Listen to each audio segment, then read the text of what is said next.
mas elas não vão me vender o sistema. Porque a gente está dentro do sistema. Aliás, eu entrei dentro do sistema, fazendo propaganda, me acanalhando, e por dentro do sistema eu subverti ele, né? Eu consigo fazer os filmes transgressores.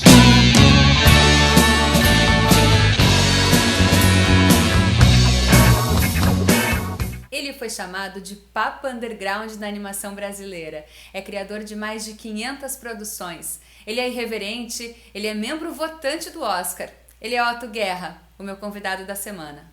Por que tu acha que tu foi chamado de Papa do Underground e o que isso significa para ti? Na verdade, existe de fato uma espécie, quer dizer, resquícios da contracultura lá dos anos 60, né? Quando os jovens deixaram de ser lixo da humanidade e passaram a ser os protagonistas, né? E agora que a gente ficou velho, os jovens daquela época, a gente está relegado ao inferno. Underground dá para dizer que é um produto, né, da contracultura. Eu descobri que me falaram assim, cara, tu é um outsider. Aí eu tinha uns 25 anos, por que será que quer dizer outsider?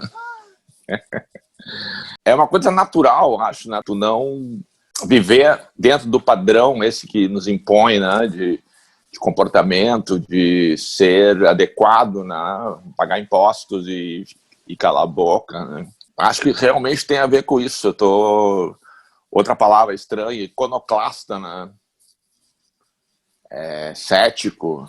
Eu achei curioso porque a Animation Now, que é essa revista, ela é considerada a bíblia da animação, né? E aí foi considerado Papa na Bíblia. Eu achei engraçado. São 5 brasileiros que estão lá na taxa, né? Essa coisa de tu ter, digamos assim, ser legitimado, né? É importante tu ocupar, digamos, um espaço ali onde tu é recebido, troca, enfim, não ficar fechado, né? Ficar fechado é uma coisa meio maluca, tu pode ficar louco, né? Assim, fica tu e tu mesmo. Eu adoro ficar sozinho às vezes, mas a vida inteira não é uma coisa aconselhável, eu acho. Como é que liga essa merda, cara? E, Otto, o que tu faz é cinema marginal? Pois é, esse conceito, né? O cinema marginal. O que eu acho a diferença principal do cinema marginal do cinema novo é que o cinema novo tinha uma proposta, né, de, digamos assim, estética de conteúdo, de mudar o mundo, de ser vanguarda. E o marginal não tinha preocupação com nada, assim, a não ser tirar onda, né? Poder rir de tudo, assim, foda-se tudo, vou fazer alguma coisa que fale basicamente sobre a minha vida, sobre o que eu vivo, né? E o ridículo que isso pode ser. Brincar com a imagem, com o tempo. E o cinema novo, não, o cinema novo era uma coisa... Tem uma frase do Milor muito boa, ele fala... aquele filme que está entre os 100 melhores filmes do mundo, né? O Albert Rocha, o Terra em Transe é um filme extremamente chato, mas o diretor é genial. E é verdade. O cara é um gênio, mas o filme é muito chato. Aprenderão! Dominarei esta terra! Botarei estas histéricas tradições em ordem! Pela força! Pelo amor da força! Pela harmonia universal dos infernos! Chegaremos a uma civilização!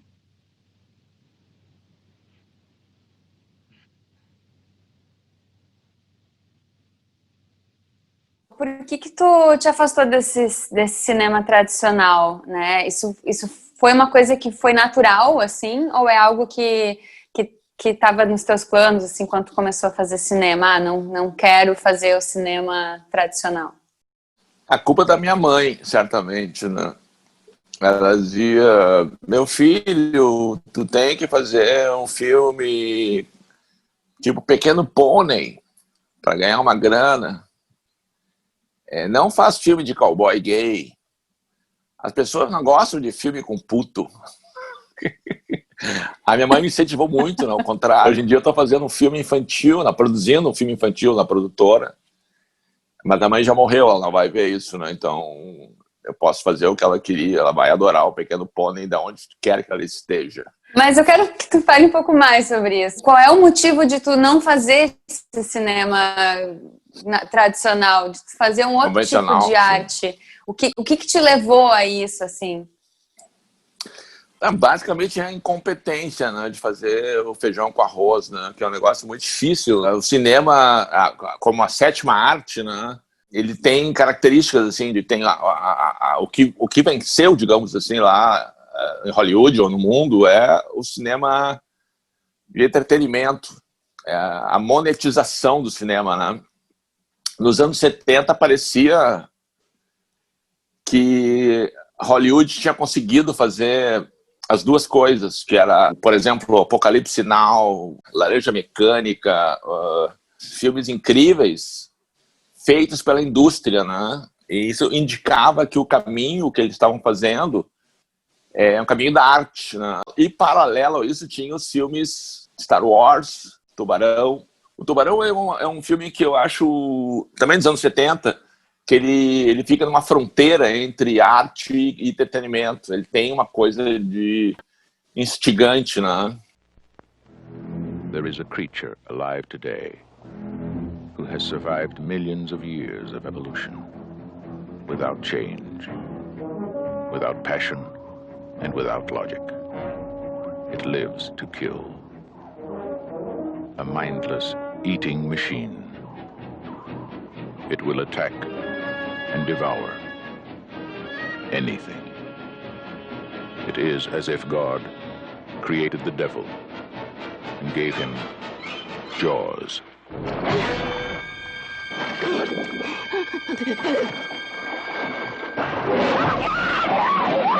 Se achava que Hollywood, então, seria entretenimento, que é uma coisa que não me agrada fazer.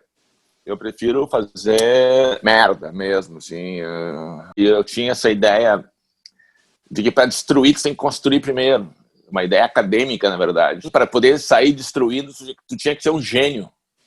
Coisa que eu não me acho, nunca me achei. Então, eu queria primeiro fazer os filmes construídos e depois fazer o que eu fiz, na verdade, que são filmes nonsense.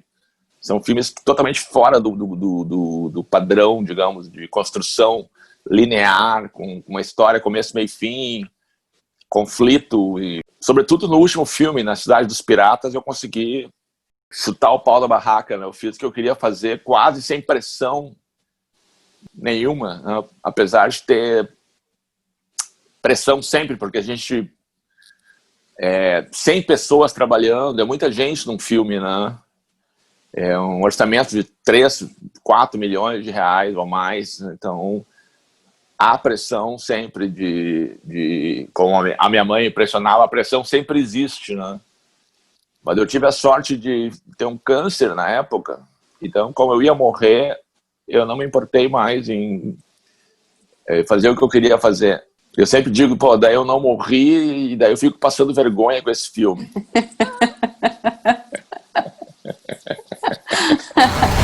Solução é alugar o Brasil! Câncer, doutor? É grave? E falando um pouquinho sobre essa questão nonsense, né? A arte, ela acaba sendo muitas vezes, ela é interpretada pelas pessoas, ela é sujeita à interpretação, né? E filmes nonsense eu acho que acabam sendo muito mais. Tu acha que as pessoas entendem os teus filmes e como que tu lida assim com isso? Quando, sei lá, quando alguém diz, nada a ver, não entendi, ou isso aí não é pra mim, né? Como que tu lida com isso? Mal, muito mal. Eu sofro muito com a rejeição e com... É horrível. Esse último filme do Piratas, aí as pessoas falaram, tu fez um filme sobre ti mesmo, né? E, é ruim a crítica, assim. 15 anos, 10 roteiristas, 50 versões do roteiro, e eu ainda não sei do que se trata o filme. Homem ou mulher? Só que por outro lado teve pessoas que, inclusive eu mesmo, né, que gosto muito do filme. Ele é uma metralhadora giratória, assim, a Laerte é uma existencialista. Porque eu parei de usar meus personagens, quase todos, eu parei de fazer piadas naquele modelo de construção humorística. Puta que pariu, cara. O próprio pai, quer dizer, a própria mãe renegando seus filhos. Os acontecimentos da vida real, ela ter virado uma mulher, transgênero, eu ter o câncer, tudo isso colaborou para o filme ser um filme... Eu fiquei com medo depois de terminar, porque eu achei que, bom, o estúdio sempre evoluiu de um filme para outro. Aí eu falei, pô, acabou, eles não tem mais como fazer nada melhor do que isso. Mas tem, a gente está fazendo 2 longas agora. Eu vi que com nesse novo governo, assim, não ia ter mais. Os governos de direita não têm interesse em cultura, né? Que o presidente Reagan, que é um grande figura, né? Um ator hollywoodiano, presidente americano, ele falou uma coisa que ele explica. Ele falou o seguinte: se a gente der cultura e educação para as pessoas, elas não vão votar mais em nós. Muito sincero. E muito triste, né? A gente dá risada, mas isso é terrível, isso é tristíssimo. Mas é o que acontece, né? Na verdade, essa indústria de entretenimento, ela imbeciliza as pessoas de um modo geral, assim, né? Claro que ninguém quer ir no cinema também, Camila, para ver sofrimento só, e tu sofre na vida real, então tu quer de repente extravasar, tu vai no cinema para te divertir, para rir. Mas eu acho que qualquer forma de expressão, cinema, literatura, teatro, música, arte em geral, ela serve para, ao contrário, assim, serve para nos deixar com uma sensação de que vale a pena estar vivo, de que faz sentido, de que a arte ela serve para nos manter saudáveis, né? Como diria o Bukowski, né? Escrever para não enlouquecer. E essa tua vontade de estar vivo, ela mudou depois do câncer, né? Como é que era a tua relação com a tua vida antes e depois de passar por uma situação tão difícil que quase que podia ter tirado a tua vida? Sim, era uma metástase, né? Como levar um tiro de fuzil em câmera lenta, né? É horrível. A gente sempre acha que a morte é uma coisa distante, né? Mesmo sabendo que ela pode acontecer a qualquer momento. Como eu estive, né? Fiz um tratamento pesado de quimioterapia, cirurgias, fala mutilação, envenenamento, né? Renasci, digamos, eu agradeço todo dia que amanhece, eu fico, nossa, mas adoro estar aqui ainda, né? Eu sei que essa é a única vida que eu sou cético, na real, mas enfim, eu agradeço estar vivo e falando e tomando banho sozinho, coisas que parecem corriqueiras, né? Fazer o café, fazer o almoço, são coisas incrivelmente prazerosas. Lavar a louça, adoro lavar a louça agora. Então eu achava isso tudo uma perda de tempo, né? E agora não, agora foi um sufoco que me fez ver tudo de uma forma, com outra perspectiva, né? Não sei te explicar isso, mas a morte é uma coisa muito interessante, de qualquer forma. E vem para todos, na verdade, né? Até tu vai morrer, é incrível isso, né? E tu acha que, de certa forma, isso te influencia também na forma de fazer arte? Pois é, eu sempre questionei, Camila, essa parada de até que ponto eu sou um técnico, né? E até que ponto eu faço arte, né? Eu me sinto um picareta, né? Eu me sinto um atravessador, digamos assim, que eu pego coisas, eu pego o Angeli, eu pego a Laerte, eu pego o Sistema Marginal, eu vejo os filmes lá dos anos 80 e tem um espírito, uma alma, digamos assim, muito parecida com os filmes feitos quase 4 décadas depois. Então, talvez eu seja, de fato, um criador, né? Um artista. Desconfio que talvez sim, Diesel. Mas eu acho que não, tá?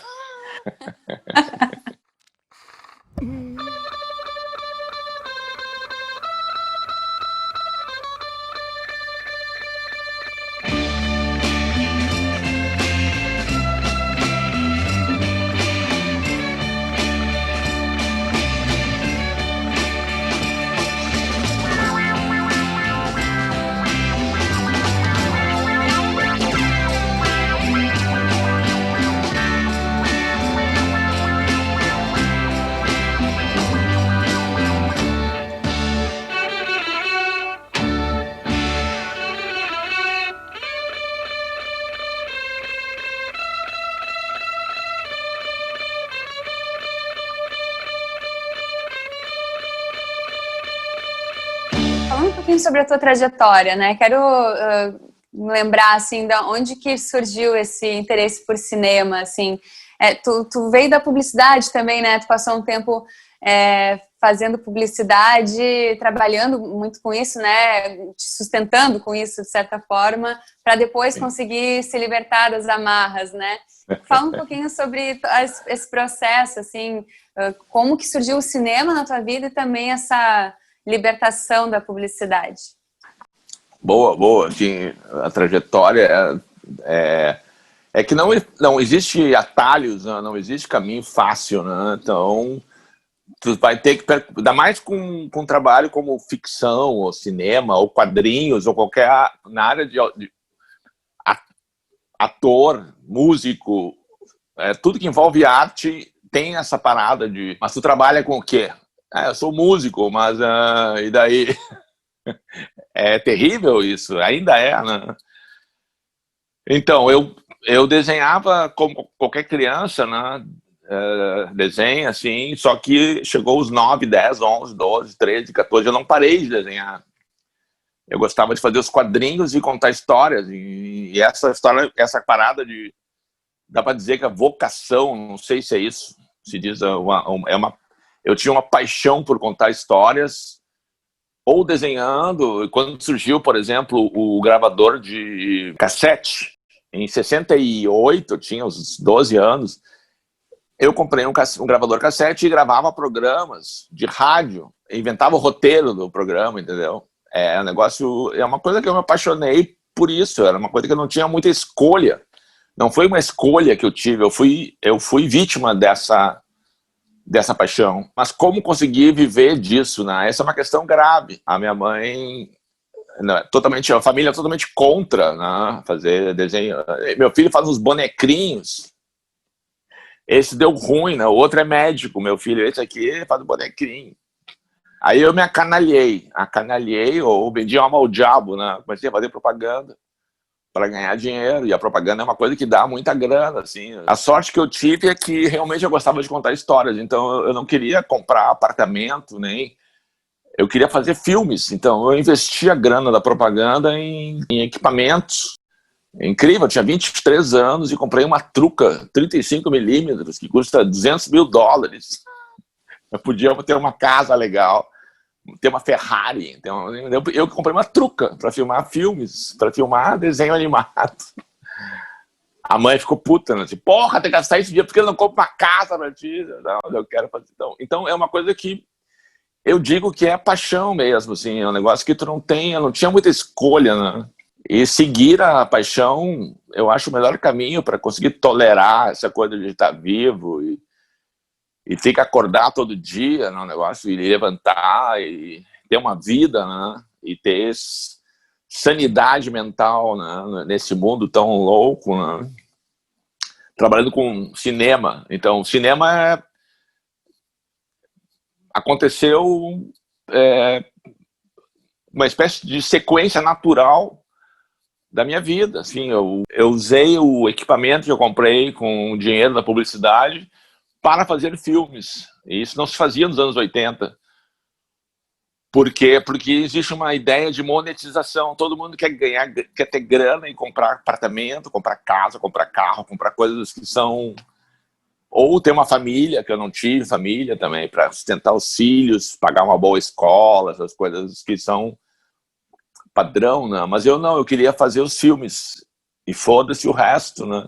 Então eu produzi filmes de animação no Brasil na década de 80, que não é muito comum, não tem filme de ficção, desenho animado, né, dos anos 80. Tem o Maurício de Souza, que fez algumas coisas, mas tem muito pouca coisa dos anos 80. Chegou o cinema no Brasil de volta, depois que o Collor acabou lá com 90, ele acabou com a Embrafilme. Eu tinha 30 anos. Hoje o movimento da sociedade civil, a gente construiu a Ancine, o fundo setorial, a sociedade civil se juntou, direita e esquerda, e fizemos uma política de cinema que é um modelo para o mundo. Era, né? Acabou com o Bolsonaro agora. O Brasil passou a ser grandão de novo, ganhando Cannes, participando do Oscar. O Brasil voltou a ser um país como ele é, um país grande. Eu quero ver o ano que vem, não vai ter filmes, né? O dinheiro foi cortado. Falando assim, até sobre essa questão de que, por exemplo, esse ano tá tudo muito bom. Não digo que tá tudo muito bom no Brasil, mas que o cinema brasileiro, como tu disse, ele teve ele tá com uma grande projeção, né? Tu falando sobre lá nos anos 80, que, né, depois de, agora vendo 40 anos depois que tem coisas sendo feitas como tu fazia, também me traz essa questão de que às vezes é preciso ter um certo distanciamento para entender o que tu estava fazendo lá, porque tu estava fazendo aquilo, mas tu não sabia que tu estava fazendo aquilo de forma que tu estava sendo o primeiro a fazer aquilo, né? Ou que tu estava sendo o precursor, assim, ou um dos precursores. É uma coisa que demanda um tempo, né? Quando eu nasci, em 56, tinha um longa de animação brasileiro, que era a Sinfonia Amazônica. A Sinfonia Amazônica, na sua grandeza celeste e infernal. Olhe por mim, venho já com isso. Que engraçado que você fez.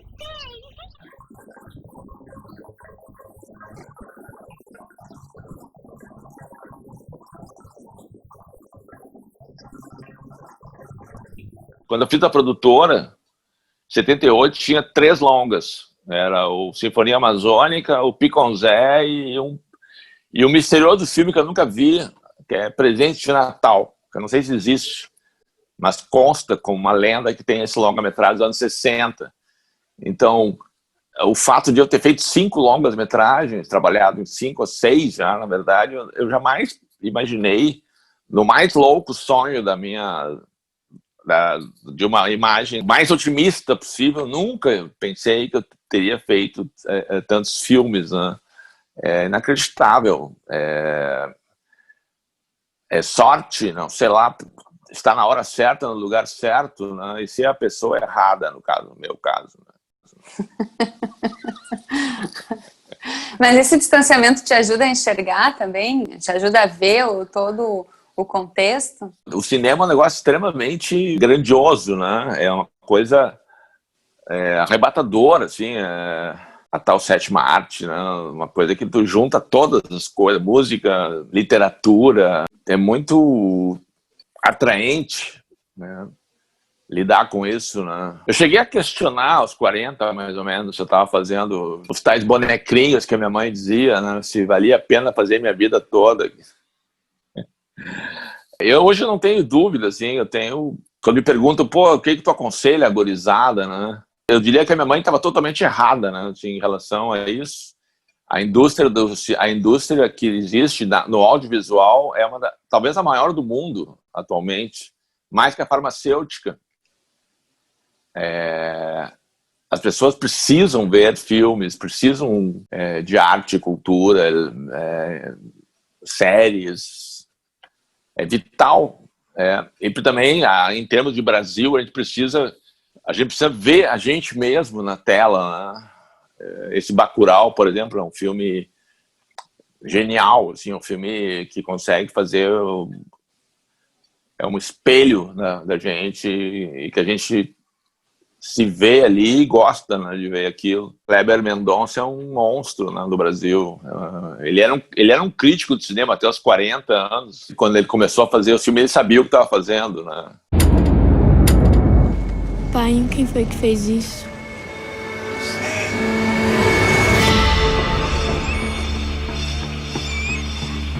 Você quer viver ou morrer?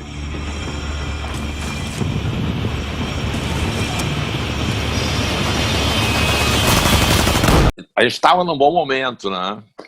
Mas eu gosto quando quando a diversidade vem, ela alimenta a criatividade, né? Parece que a arte alimenta de dor, né? É incrível isso. Eu estava entediado já tão bem. Não podia ser, né? Poxa vida. Nossa, chato, sabe? Uma coisa... Tá tudo muito Brasil, bom, pelo amor de Deus. E Otto, eu gosto muito de uma música da Diana Calcanhoto, que é de um poema, inspirado num poema do Joaquim Pedro de Andrade, que é Porque Você Faz Cinema, né? Para viver à beira do abismo, para correr o risco de ser desmascarado pelo grande público. E eu te pergunto, por que você faz cinema?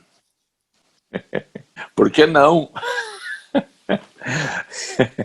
Não, assim, eu tenho que preencher minha vida com alguma coisa, né? Fazer cinema é uma diversão, um sofrimento também, na verdade. Incrível, assim, eu não consigo... Bom, eu escrevi agora um livro, né?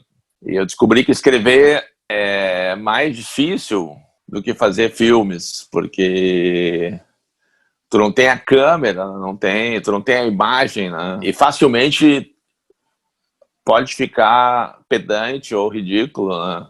E talvez tenha ficado pedante e ridículo.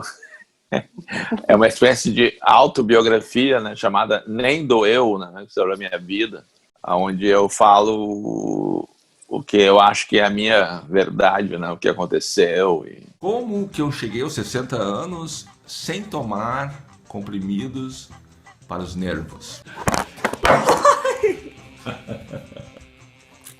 Bom, então voltando aqui... Também é muito bom escrever.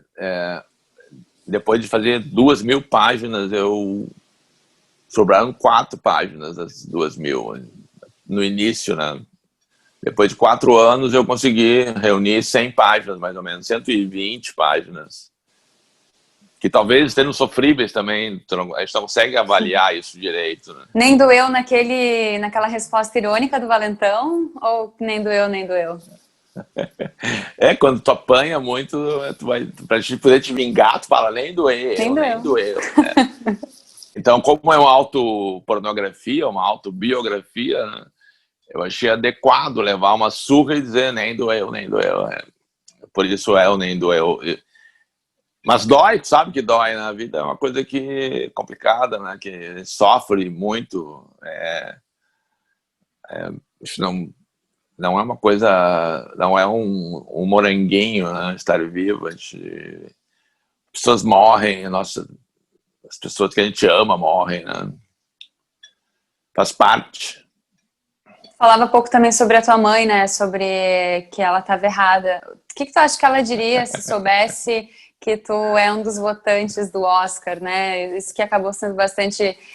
difundido esse ano, né, muitas notícias sobre isso. O que ela diria se soubesse? Ela sempre me menosprezou, né? Isso é uma coisa legal, assim. Ela diria assim, então o Oscar não é tão grande quanto eu pensava.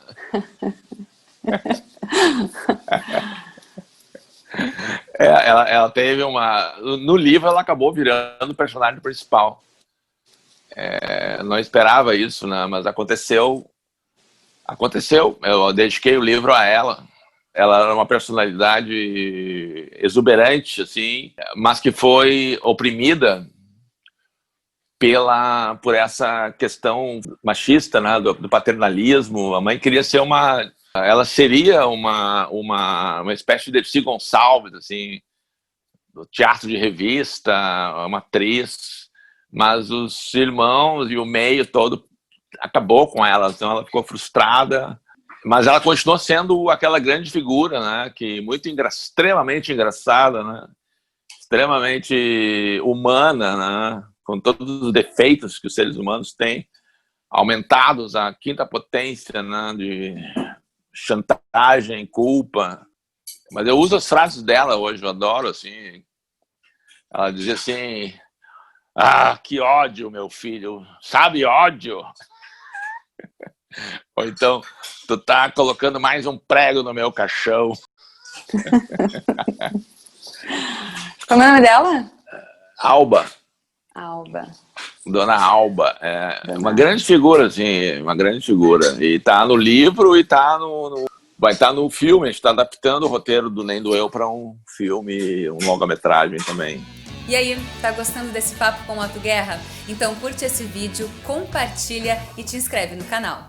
E falando sobre o Oscar, Otto, teve algumas pessoas que meio que questionaram assim, mas o Otto é uma pessoa meio contra a cultura, meio do underground e vai estar lá fazendo parte do processo, né, que às vezes critica. Então, como que se dá essa questão toda do Oscar e fazer parte disso sendo do underground? Qual é o significado disso? Eu abri a Piauí esses dias e li ali uma matéria sobre o Oscar, sobre os indicados desse ano, né, que uma das pessoas indicadas não aceitou, justamente porque o Oscar é o mainstream, seria a grande indústria que oprime os fracos, né, e a periferia, né. Em primeiro lugar, eu acho que o cinema, a cultura norte-americana, estadunidense, é a melhor e a pior ao mesmo tempo, né? Eles simplesmente fizeram uma grande indústria inegável. Eu não posso dizer que eu não amo os filmes da Disney, por exemplo, ou da Pixar. Eu amo esses filmes.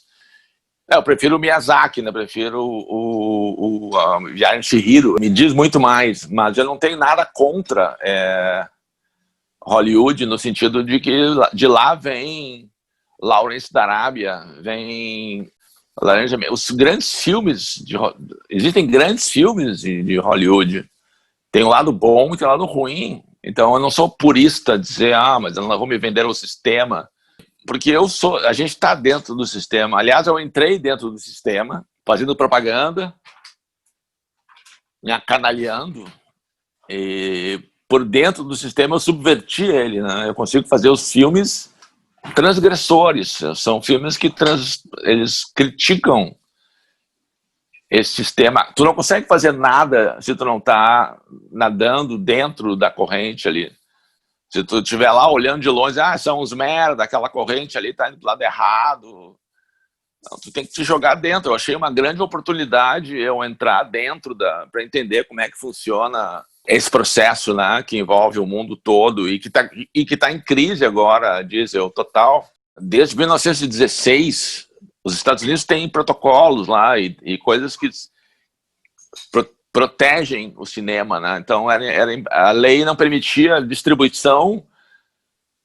Uma empresa que fizesse produção, distribuição e exibição tinha que ter 3 pernas e agora não mais.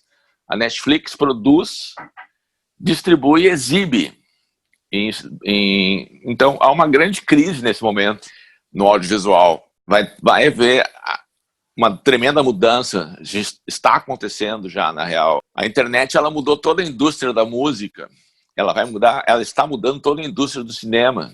Para o bem ou para o mal, não sei exatamente o que está acontecendo, o que vai acontecer. De uma maneira geral, Netflix, Amazon querem produzir apenas filmes de entretenimento. Só que os roteiristas e diretores, que são originários do cinema, são geniais. Então, as séries como Seinfeld, por exemplo, essas séries estão sendo incrivelmente boas. Então, é difícil tu fazer uma avaliação, assim, é bom estar lá votando. Eu acho ótimo, eu vou poder ver os filmes. Certamente eu vou tentar premiar pessoas como o Bill Plympton, que é um underground americano, que mora em Nova York, é um cineasta incrível, que faz animação, jamais ganharia um Oscar porque ele é da contracultura, porque ele é um maldito, né?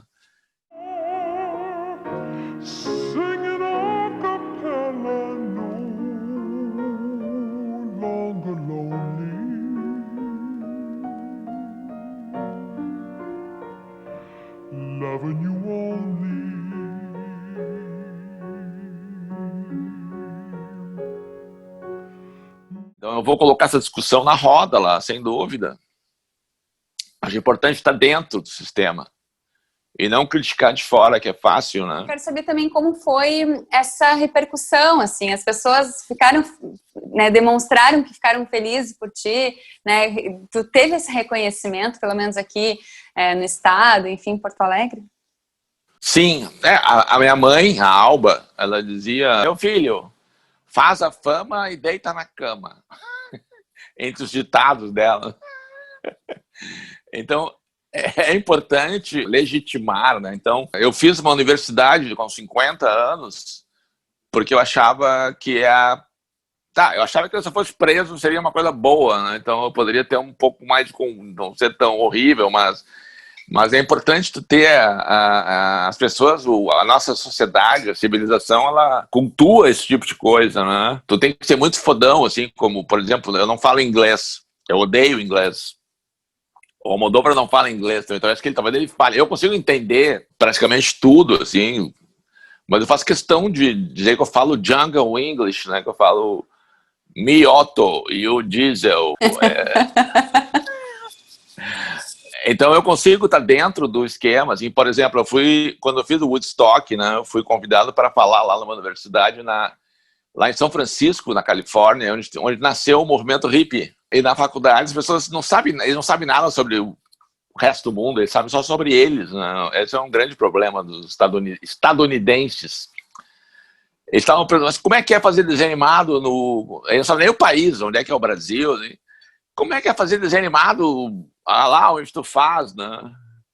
Eu digo, é mais ou menos parecido com aqui, assim, a gente trabalha com papel, tinta, e o único problema que tem lá, que eu acho que é diferente disso aqui, são os macacos. Os macacos entram pela janela e eles dizem, bom, que é isso?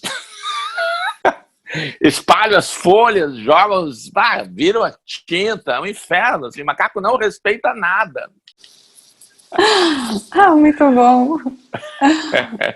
Recentemente também, quando a gente conversou lá na Rádio Guaíba, tu me disseste que entrou... É que às vezes eu não sei se tu tá falando sério ou se tu tá brincando, assim, sobre a tua trajetória, e tu disse alguma coisa sobre ter começado a fazer coisas de jovens depois de velho, né? Acho que foi mais ou menos essa expressão, tipo... bebidas, drogas, sexo, rock and roll. Realmente é isso, assim? Isso realmente aconteceu? Não, é verdade, assim, inclusive tá no livro, tá? Essa trajetória, assim, eu era super tímido, me achava muito feio, eu era vítima de chacota do colégio, dirigi toda a minha energia, né, e aquilo me jogava uma grande quantidade de adrenalina, né, como uma poderosa droga, né, uma droga. Desde que as drogas de verdade, essas que tu te chapa ou trepando, ou fazendo filmes, ou fazendo coisas que não é uma coisa artificial, são as melhores. Então eu me droguei até os 30 anos, me chapei fazendo desenhos animados, uma sorte incrível. Só que eu não bebia, eu achava ridículo beber, era preconceito mesmo, achava que era pecado trepar. É verdade isso. Eu era bem conservador, assim, eu era o típico menino bom, comportado, que queria fazer as coisas... Mas até aos 30 anos. Aos 30 daí eu descobri o álcool e minha vida, aos 33 de idade, Cristo, né, foi que eu... Isso coincidiu também com uma tutora literária, né, uma mulher, sempre as mulheres, né, me salvando, a Nídia Guimarães, a mulher do Josué Guimarães, tinha ficado recém-viúva, ela tem um filho animador, que é o Rodrigo Guimarães. Eu ajudei o cara quando ele era bem menino e ela foi muito generosa comigo, né?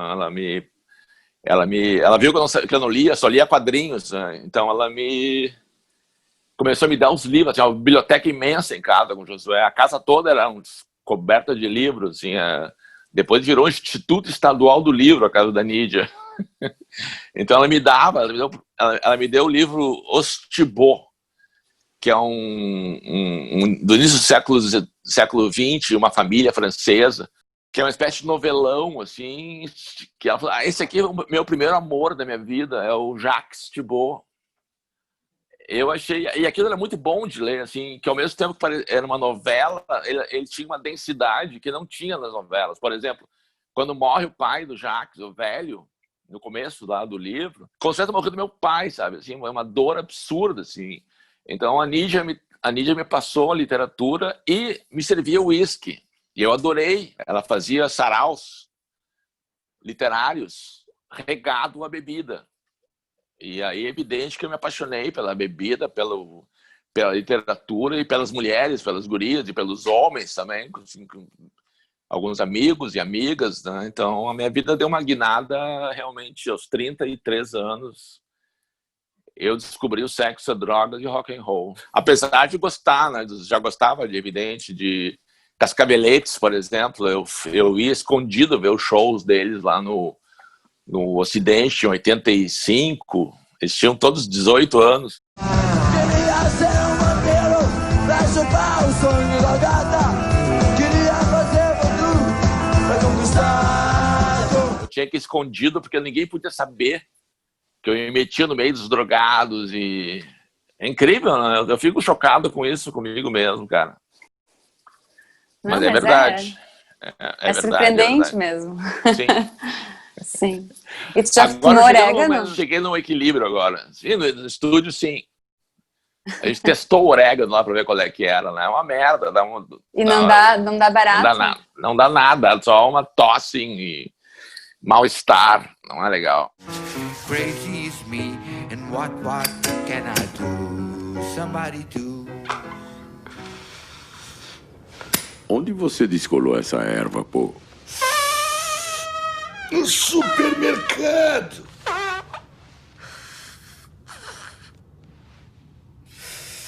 É orégano. Porra, Woody. Isso é coisa de pirado, meu. Pode crer. Não compensa? Não. Maconha também eu não consigo, eu não me deprime, é incrível, eu não consigo fumar maconha. Também cocaína eu não gosto, né? Não acho uma droga muito egoísta, né? As pessoas ficam muito assim, mesmadas e muito falantes e muito chatas, de modo geral, né? Não é uma coisa boa. E fica aquela fissura assim, de ter a cocaína, de ter que ter e tem que buscar. E a vida vira uma função atrás da cocaína. Eu gostei de LSD. Te deixa assim, tudo muito engraçado. Ou o contrário, se tem uma bad trip, pode ficar... Eu tive uma bad trip e nunca mais tomei LSD. Foi horrível. Tu chegou a produzir alguma coisa sobre efeito? Não. Sim, eu fiz o Rock Hudson, bêbado, né? O Rock Hudson, longa-metragem do Adão. Foi bem no auge da bebedeira. E a gente reutilizava o material, os acetatos, da propaganda, limpava, lavava eles para fazer o longa-metragem. E o pessoal trabalhava por comida e bebida. Basicamente era isso, assim, a diversão total. Hoje em dia eu falo numa faculdade, isso, uma aluna falou assim, tu tem que pagar bem as pessoas, velho escroto. O mundo tá muito radical, assim, sabe, em relação à libertinagem. Virou uma coisa... Eu acho que a gente está num momento bem crítico assim, da internet, do que é a verdade, né? E a gente fala sobre a arte imitar a vida imitar a arte, mas olha, para a arte conseguir imitar a situação atual, tem que ser criativo, né? Não, eu acho que isso alimenta, né? O filme da Laerte fala muito sobre um político misógino, né? Ele é gay, mas ele não admite ser gay, né? É uma coisa horrorosa. Então eles têm pesadelos com aquilo. Eu não aguento mais esses pesadelos sobre a ditadura gay. O governo remanejou sua fêmea para uma união homoafetiva. Eis o seu novo cônjuge, sejam felizes. Aí, esse aí é o meu lado da cama. Eu nunca pensei que nós chegaríamos em 2020 ainda com essa questão. Tá voltando coisas que já tinha mudado lá nos anos 50, 60, já não é mais crime ser homossexual, mas até os anos 50, 60 era crime. Onde tu quer estar daqui 5 anos? Onde tu projeta assim que tu vai estar em 5 anos, lá por 2025? Eu espero estar a 7 palmos. Tô brincando, não, eu quero viver Acabou de dizer que tá trifeliz vivendo e quer me falar nisso aí? Nem vem.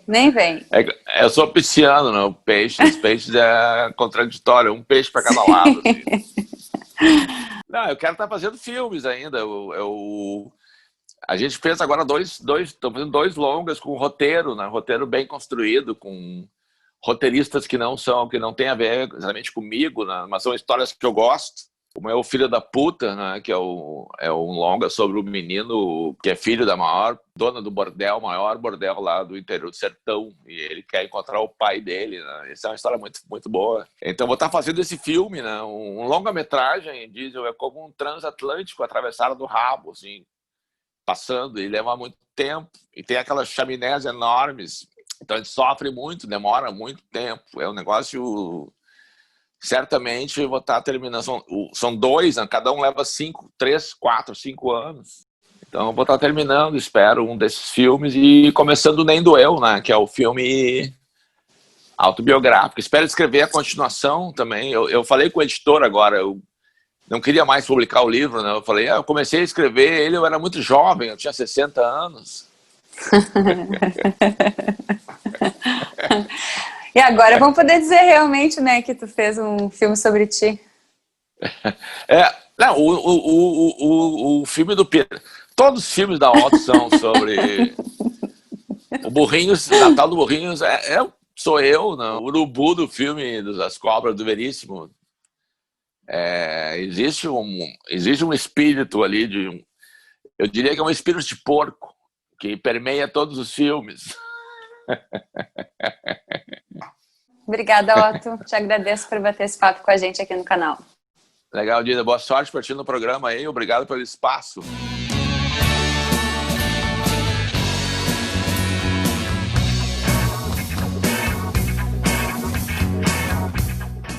Deixa eu ver como é que tá a minha imagem aqui, aumentar ela. Não, tá muito feio, não vai rolar hoje. Diesel, volta. Otto Guerra, que prazer conversar contigo, coisa boa bater esse papo aqui por chamada de vídeo à distância. Como é que tu tá, tudo bem? Tudo certo, Diesel. Bem-vinda a um novo programa. Que eu comecei um programa, agora comecei esse programa, sabia? Não sabia, então vamos começar. Qual é a primeira pergunta? Ama ou não ama?